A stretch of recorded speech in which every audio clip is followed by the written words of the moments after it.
Hello दोस्तों, नमस्ते। स्वागत है आप सभी का एक बार फिर से मेरे चैनल ट्रैवल विद जयेश में। ट्रैवल विद जयेश की इस बिल्कुल नई फ्रेश कमाल की सीरीज़ में आज हम जाने वाले हैं एक ऐसी कंट्री जिसका नाम आप सभी ने लाइफ में एक ना एक बार ज़रूर सुना होगा। शायद वो इसलिए क्योंकि ये इंडिया की one of the neighbouring countries में से एक है। ये एक ऐसी कंट्री है जो पूरे वर्ल्ड में जानी जाती है अपनी technology, infrastructure, high speed rail network, 5G, solar और न जाने किस किस चीज़ के लिए जाने जाने वाली। आज हम जाने वाले हैं एक ऐसी कंट्री, अबे जल्दी बोल, कल सुबह पनवेल निकलना है। जो पूरे वर्ल्ड की हाईएस्ट पॉपुलेटेड कंट्रीज़ में से एक है। अब तक तो आप समझ ही चुके होंगे, पर अगर नहीं भी समझे हैं तो मैं बता दूं। इस समय मैं खड़ा हूं मुंबई के इंटरनेशनल एयरपोर्ट पे और अभी कुछ ही देर में हमारी फ़्लाइट है चाइना के लिए।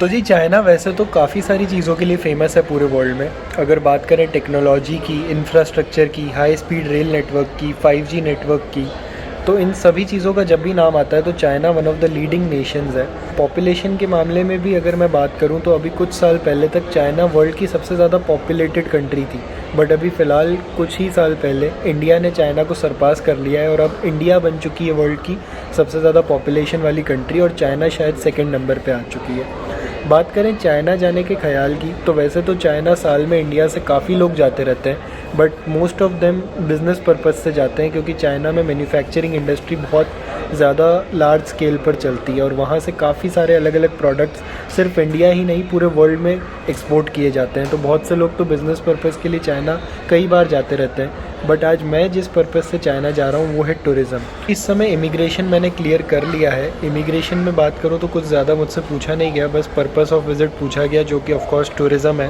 और उसके बाद मेरे पासपोर्ट पे स्टैंप लगा दिया गया और इस समय मैं अपनी फ़्लाइट की बोर्डिंग स्टार्ट होने का वेट कर रहा हूँ। फ़्लाइट की बात करूँ तो मेरी फ़्लाइट है यहाँ मुंबई से हनोई वियतनाम के लिए, और हनोई में कुछ देर का लेओवर कंप्लीट करने के बाद आगे मेरी ऑनवर्ड्स फ़्लाइट है फ्रॉम हनोई टू बीजिंग। साल 2020 के बाद से ही लेकर के इंडिया से चाइना की जितनी भी डायरेक्ट फ़्लाइट्स थी वो बैन कर दी गई थी, और इस कारण से जितने भी लोगों को इंडिया से चाइना ट्रैवल करना होता है तो किसी थर्ड कंट्री होते हुए जाना रहता है। जनरली लोग सिंगापुर, हांगकांग या वियतनाम जैसी कंट्रीज़ प्रेफर करते हैं, और ऐसे ही मेरी फ़्लाइट भी अभी वियतनाम से है। बट अभी रिसेंटली मैं न्यूज़ में देख रहा था, क्योंकि चाइना और इंडिया के रिलेशंस थोड़े बहुत इम्प्रूव हो रहे हैं, तो शायद 1-2 महीने में चाइना की डायरेक्ट फ़्लाइट्स इंडिया से वापस शुरू हो सकती हैं। तो जी, बात कर लेते हैं चाइना की रिक्वायरमेंट्स की। चाइना जाने के लिए आपको एक वीज़ा लगता है जो कि एक स्टिकर वीज़ा होता है, जिसके लिए आपको एप्लीकेशन करना रहता है चाइनीज़ वीज़ा एप्लीकेशन सेंटर में, जो कि मेरे ख्याल से मुंबई और दिल्ली जैसी बड़ी सिटीज़ में अवेलेबल है। और वहाँ आपको ज़रूरी नहीं है कि खुद जाना हो, आपके बिहाफ पे आपका कोई एजेंट भी वहाँ पर आपका वीज़ा एप्लीकेशन सबमिट कर सकता है, जिसकी फ़ीस जनरली जो एम्बेसी की फ़ीस रहती है वो अराउंड 6000 रुपीज़ रहती है। मैं वीज़ा के लिए भी एक डिटेल्ड वीडियो बनाने वाला हूँ, तो अगर आपको वीज़ा से रिलेटेड बाकी डिटेल्स चाहिए तो आप नीचे सब्सक्राइब बटन ज़रूर से दबा देना, और हो सकता है जब आप ये वीडियो देख रहे हो तब वो visa related video already channel पे लाइव हो चुका होगा। तो नीचे दिए गए लिंक में जाकर के वो वीज़ा का वीडियो भी आप ज़रूर से देख लेना, जिसमें आपको डिटेल में जानकारी मिल जाएगी कि चाइना के वीज़ा के लिए क्या क्या डॉक्यूमेंटेशन और क्या क्या प्रोसेस रिक्वायर्ड रहता है। तो जी, इस समय टाइम हो रहा है रात के लगभग 9 बज रहे हैं, और अभी से लगभग 1 से 1.5 घंटे बाद मेरी फ़्लाइट की बोर्डिंग स्टार्ट हो जाएगी। तो मैं सोच रहा हूँ यहाँ एयरपोर्ट पर ही कुछ अच्छा सा खा पी लेते हैं, क्योंकि एक ओवरनाइट फ़्लाइट होने वाली है। तो मैं फ़्लाइट में तो पूरे टाइम टू बी ऑनेस्ट सोने ही वाला हूँ, इसलिए चलते हैं एयरपोर्ट पे, कुछ बढ़िया सा खाते हैं पीते हैं। तो भाई, ये रोल ले लिया था यहाँ पीछे, रैपर फैला नाम का कोई आउटलेट था, और 380 रुपीज़ का ये रोल मुझे पड़ा है। पनीर टिक्का रोल है ये वेज, और टेस्ट वाइज काफ़ी अच्छा है। फटाफट से ख़त्म करते हैं इसको और चलते हैं अपने गेट की तरफ। कहीं बोर्डिंग स्टार्ट हो जाए तो मुझे अपडेट तो होना चाहिए। तो जी, अभी हल्का फुल्का खा पी करके जा रहा हूँ अपने गेट की तरफ, और गेट जो है मेरा बिल्कुल लास्ट वाला है, 77 नंबर। काफ़ी ज़्यादा वॉक करना पड़ सकता है। बिल्कुल शांति सी है इस पार्ट में एयरपोर्ट के। A few moments later. तो भाई, अभी बोर्डिंग हो चुकी है, and this is how the Vietnam airlines economy class first impressions look like, and this is a wide body aircraft. इसमें टोटल 9 रोज़ है, एंड उस तरफ में आप देख सकते हो एमिरेट्स का बोइंग 777 खड़ा है, बोर्डिंग चल रही है दुबई के लिए। एंड अभी इन लोग की वेलकम स्क्रीन पे कुछ इस टाइप का है। एंड अगर मैं बात करूँ तो जब मैं सीट पे पहुँचा तो ऑलरेडी यहाँ पे एक ये पिलो और ये ब्लैंकेट्स और साथ में एक वाटर बॉटल, ये जो मैंने यहाँ पे रख दी है, इस टाइप की चीज़ें यहाँ पे ऑलरेडी इन्होंने रख दी थी। एंड फिलहाल बोर्डिंग कंप्लीट होने लग चुकी है ऑलरेडी। आप देख सकते हो क्रू जो है ओवरहेड स्टोरेज बंद कर रहा है। तो these were the first impressions of Vietnam airlines economy class. अब पूरे फ्लाइट के दौरान देखते हैं आगे किस टाइप का एक्सपीरियंस रहता है।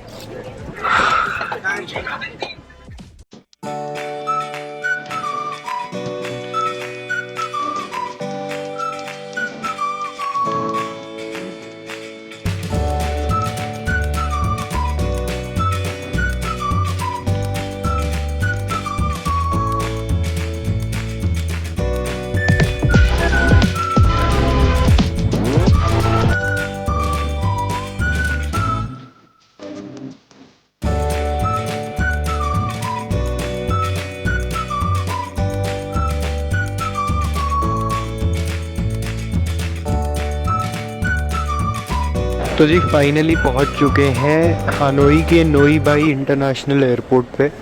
फ़िलहाल यहाँ ऊपर कहीं पे इमिग्रेशन काउंटर्स थे। पहले तो क्या फ़्लाइट से गेट से निकलते से ही सीधा इमिग्रेशन काउंटर्स आ गए और एक एस्केलेटर लगा हुआ था कनेक्टिंग फ़्लाइट्स के लिए।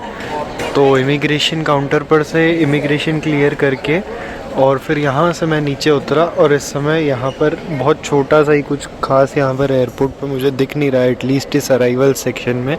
और बस यहाँ से फिर एग्ज़िट का सामने गेट है और बाहर थोड़ी बहुत शॉप से एग्ज़िट करने के बाद और वहाँ कहीं पर एक छोटा सा मिनी सुपरमार्केट आप कह सकते हो वो है।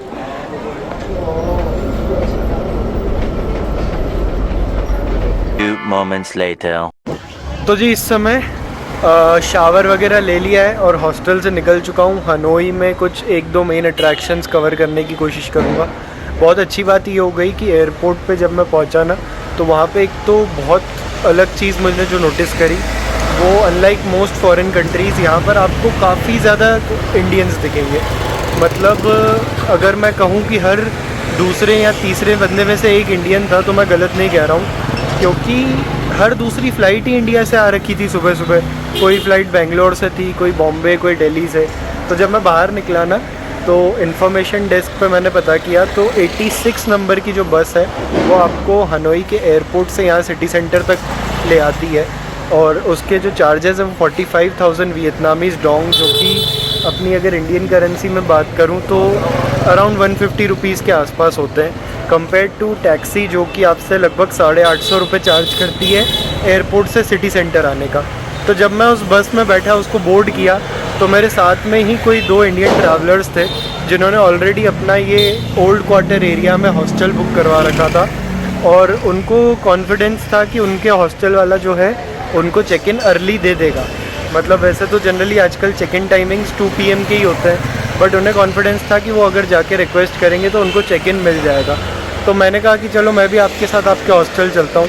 और उनके हॉस्टल की जब मैंने रेटिंग्स रिव्यूज़ देखी तो मुझे काफ़ी अच्छा लगा और इसलिए मैंने भी उसी हॉस्टल में लगभग 550 रुपीज़ के आसपास इंडियन करेंसी में दे करके एक बेड ले लिया और अभी थोड़ा 1 घंटे के आसपास रेस्ट करने के बाद और शावर लेने के बाद हम निकल चुके हैं हनोई के इस ओल्ड क्वार्टर एरिया को एक्सप्लोर करने। तो जी अगर बात करें इमिग्रेशन के बारे में तो इमिग्रेशन काफ़ी ज़्यादा स्मूथ रहा। इमिग्रेशन में मुझे कुछ भी नहीं उनको देना पड़ा, बस अपना पासपोर्ट प्रेजेंट किया और उन्होंने हैंड टू हैंड उस पर स्टैम्प्स मार दिए और I was good to go.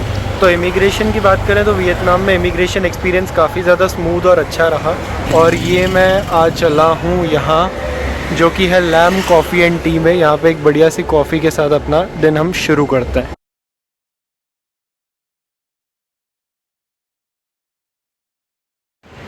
तो जी कुछ इस तरह के हैं नज़ारे हनोई वियतनाम के। इस समय लगभग 11 बज रहे हैं और ये हूँ मैं ओल्ड क्वार्टर एरिया में हनोई के। ये हनोई का one of the most touristy areas है। मतलब हनोई की जितनी भी मेन अट्रैक्शंस हैं वो सब यहाँ से वॉकिंग डिस्टेंस पर ही हैं। तो इस एरिया में ही आपको काफ़ी सारे कैफ़ेज़, काफ़ी सारे, ये देखो इनफैक्ट यहाँ पर इंडियन रेस्टोरेंट भी मुझे देखने को मिल रहा है, प्योर वेजिटेरियन। तो यहाँ पर आपको काफ़ी सारे कैफ़ेज़, रेस्टोरेंट और हॉस्टल्स देखने को मिल जाएंगे। और अभी तो मुझे यहाँ पर सिर्फ कुछ घंटे ही हुए हैं, फिर मैं अभी तक कुछ ज़्यादा घूमा नहीं हूँ, तो बाकी जगहों से कंपेयर करना सही नहीं होगा। बट मेरा जो पर्सनल एक्सपीरियंस है वो ये है कि अभी तक ये एरिया मुझे काफ़ी ज़्यादा लाइवली और वाइब्रेंट नज़र आ रहा है। ये एक बात मैंने अभी यहाँ पर नोटिस की है, यहाँ का जो ट्रैफिक है, स्पेशली टू व्हीलर ट्रैफिक, ये जो आप स्कूटीज़ देख रहे हो, ये मतलब बिल्कुल इंडिया जैसा है। ये लोग हॉर्न वगैरह बजाते नहीं हैं, यहाँ पर कोई अलग से डेडिकेटेड फुटपाथ्स है नहीं, तो थोड़ा आपको यहाँ पर चलते हुए अलर्ट रहना होगा, वरना कभी भी ये लोग आकर के आपको पीछे से हिट कर सकते हैं।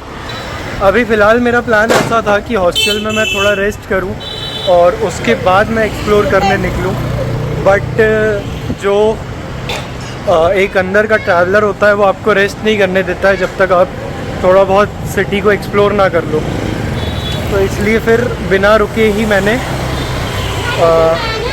शावर लिया और मैं निकल चुका हूँ एक्सप्लोर करने हनोई में।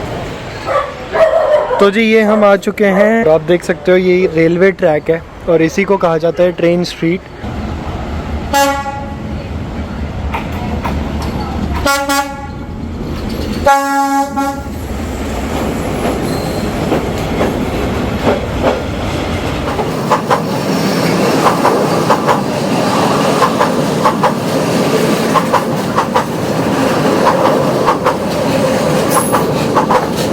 ये थी हनोई की ट्रेन स्ट्रीट और आपने देखा कितनी बड़ी एक्चुअल में ये जो ट्रेन थी, ऐसा नहीं कि कोई छोटा मोटा इंजन या कोई छोटी मोटी एक दो कैरियज वाली ट्रेन हो, काफ़ी लंबी ये ट्रेन थी। और लिटरली ये रेलवे ट्रैक है, मैं इसी के लेवल पे खड़ा हूँ, कोई ये ऊपर या नीचे नहीं है मेरी हाइट से। ट्रैक के इसी रेलवे ट्रैक के लेवल पे अभी मैं खड़ा हूँ और यहाँ पर लाइन से आप देख सकते हो डेकोरेशन किया हुआ है और काफ़ी सारी छोटी छोटी ईटरीज़ और कैफ़ेज़ हैं। और शायद इसी कारण से ये जो हनोई की ट्रेन स्ट्रीट है वियतनाम की, one of the most famous attractions में से एक है।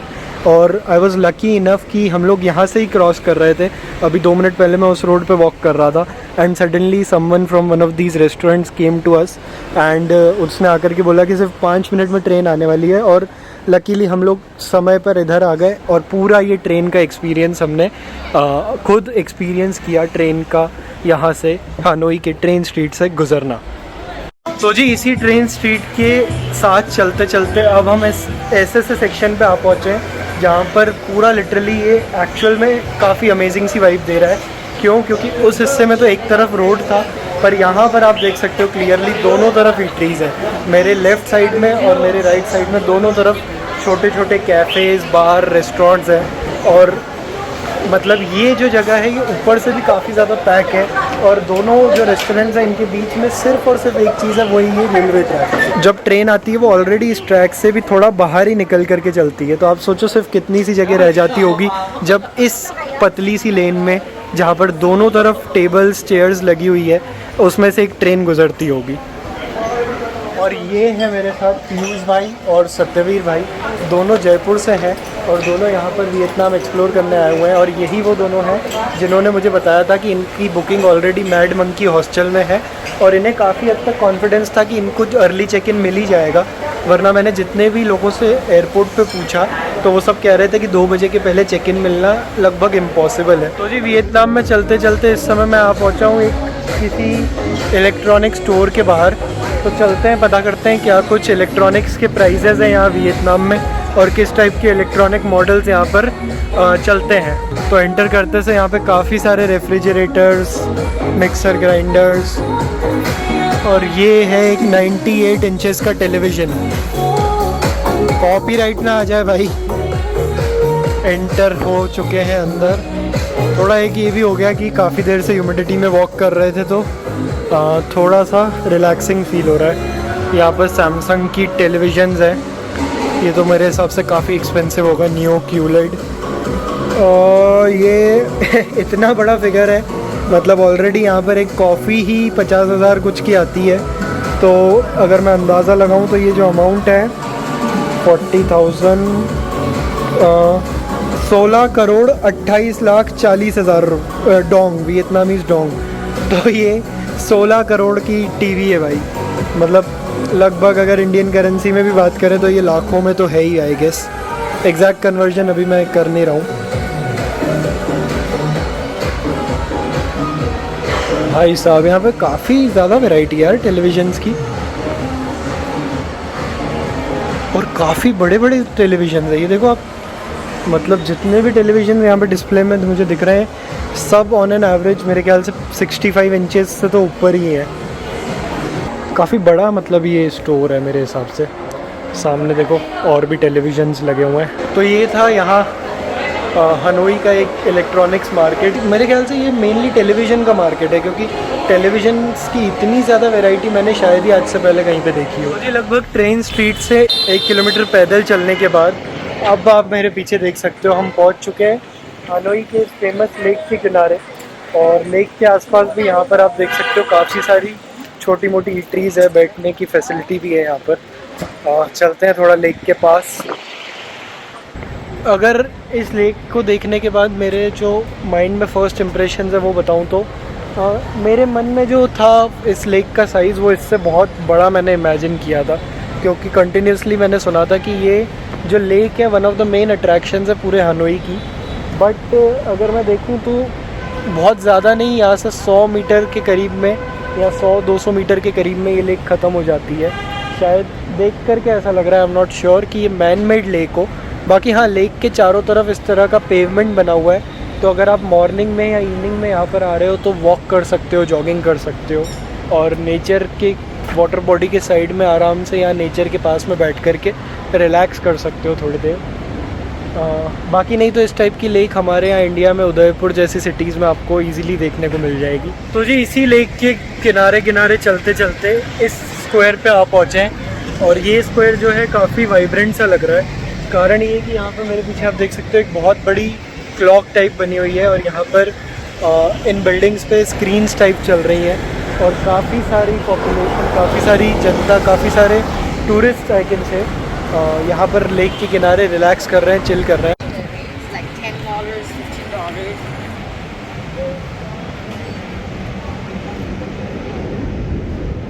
तो जी इस समय हॉस्टल में लंच के लिए आ चुका हूँ, और लंच में मैंने ये मैक एंड चीज़ पास्ता और साथ में ये मार्गरीटा पिज़्ज़ा बुलवाया, और ये दोनों मिला कर के मुझे लगभग 2.5 लाख वियतनामीज डोंग का पड़ा है, मतलब around 500 rupees in Indian currency. और मुझे नहीं लगता कि ये कहीं से कहीं तक भी महंगा है, कीपिंग इन माइंड कि मैं काफ़ी अच्छे एम्बियंस में फ़िलहाल बैठ के और अपने हॉस्टल के कंफर्ट में बैठ के ये फूड एंजॉय कर रहा हूँ।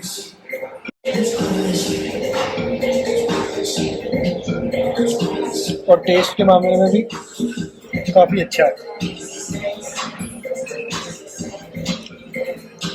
फटाफट से अपना ये लंच फिनिश करते हैं, थोड़ी देर रेस्ट करेंगे और हल्का फुल्का फ्रेशन अप होकर के लगभग इवनिंग में निकलेंगे एयरपोर्ट की तरफ, जहाँ से रात को हमारी फ़्लाइट है टू बीजिंग चाइना। तो भाई ये मैं बैठ चुका हूँ अपनी टैक्सी में, जो कि मैंने ग्रैब ऐप से बुलवाई थी, और अभी लगभग अगले 1 घंटे के सफ़र में ये मुझे 30 किलोमीटर दूर हनोई के एयरपोर्ट पर ड्रॉप कर देगी।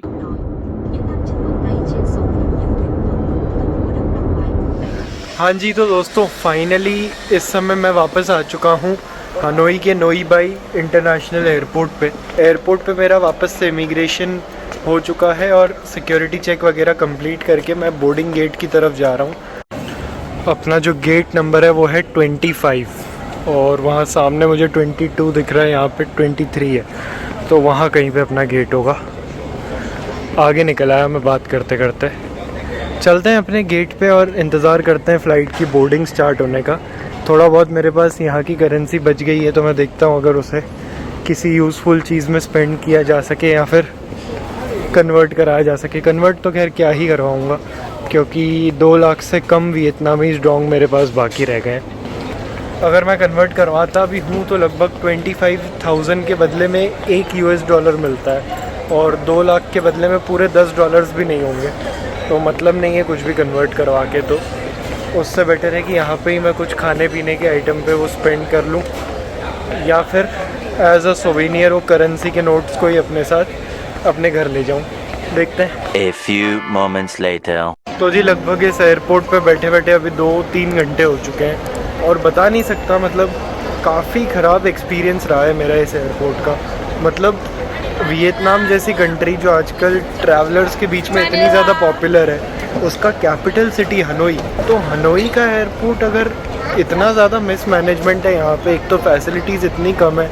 मैं एक गेट से दूसरे गेट तक पूरा चक्कर लगा चुका हूँ, किसी भी रेस्टोरेंट में एक भी वेजिटेरियन ढंग का कोई ऑप्शन नहीं है। ये गेट देख रहे हैं आपको, सारे गेट अलग अलग है। देखो वहाँ पर सिर्फ 28 लिखा हुआ है, वहाँ पर आगे देखोगे तो सिर्फ 24 लिखा हुआ है, बट यहाँ पे एक साथ इन्होंने 3 गेट दे रखे हैं, 25, 26, 27। और इन्हीं गेट्स में से ज़्यादातर फ़्लाइट्स आ जाए, हर 5 मिनट में लगभग इन तीनों में से किसी एक गेट में फ़्लाइट है। अब आप देख लो यहाँ पे कितनी ज़्यादा भीड़ है, ना कोई ढंग की चेयर खाली है, ना चार्जिंग पोर्ट खाली है, इतनी ज़्यादा भीड़ हो चुकी है। और हर फ्लाइट की बोर्डिंग, क्योंकि गेट इन्होंने एक कर दिया है और फ़्लाइट्स 5-5 मिनट में, तो हर फ्लाइट की बोर्डिंग लगभग आधा घंटे डिले चल रही है।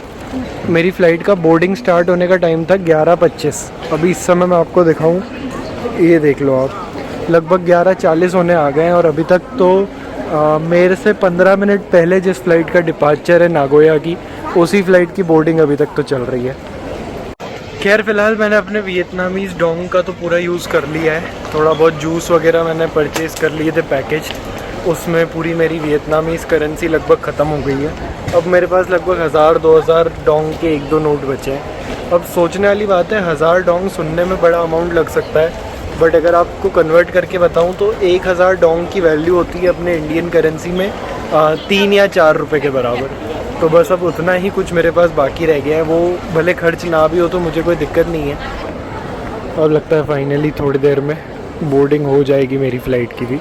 एक बार बोर्डिंग हो जाए तो बिल्कुल टेंशन फ्री होकर के मस्त सोने वाला हूँ मैं इस पूरी फ़्लाइट में।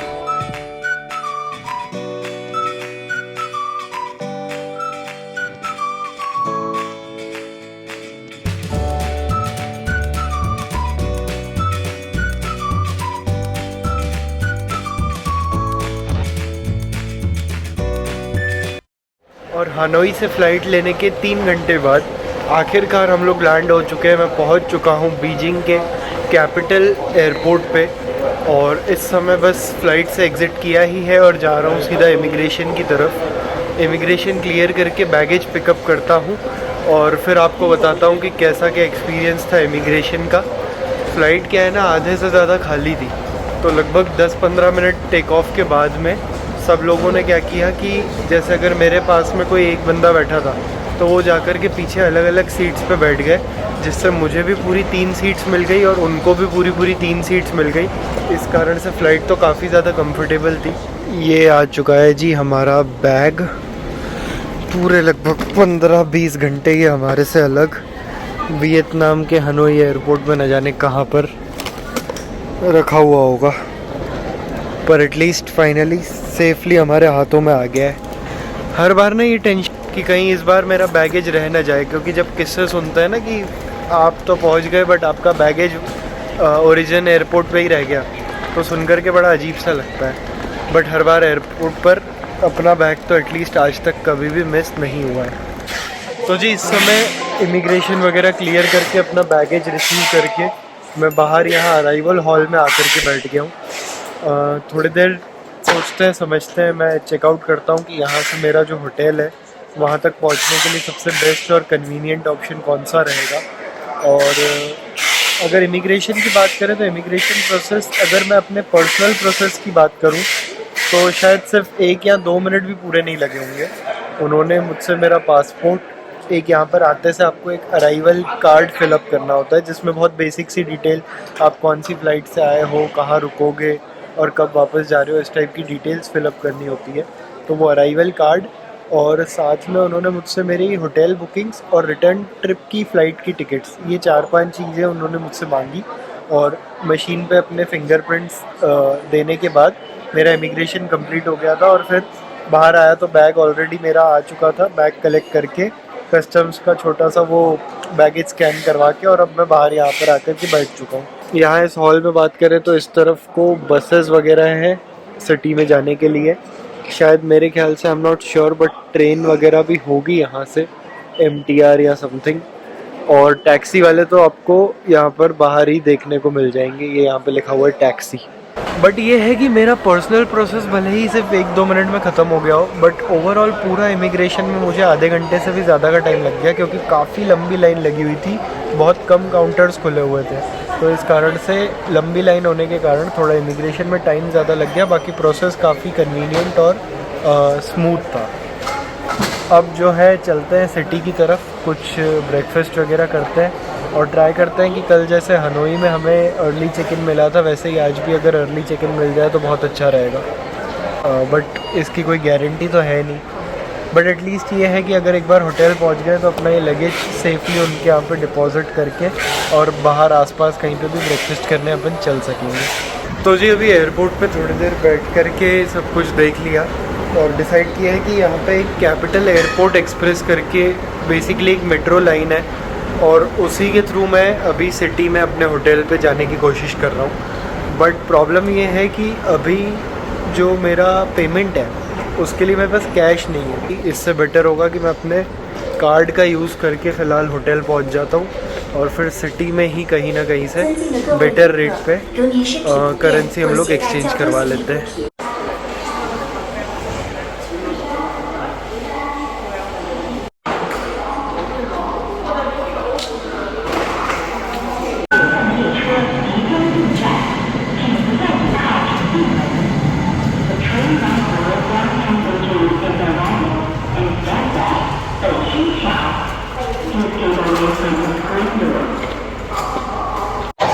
तो जी अभी जा रहे हैं एयरपोर्ट से बीजिंग की तरफ, और इस समय मैं बैठा हूँ बीजिंग की कैपिटल एयरपोर्ट एक्सप्रेस में।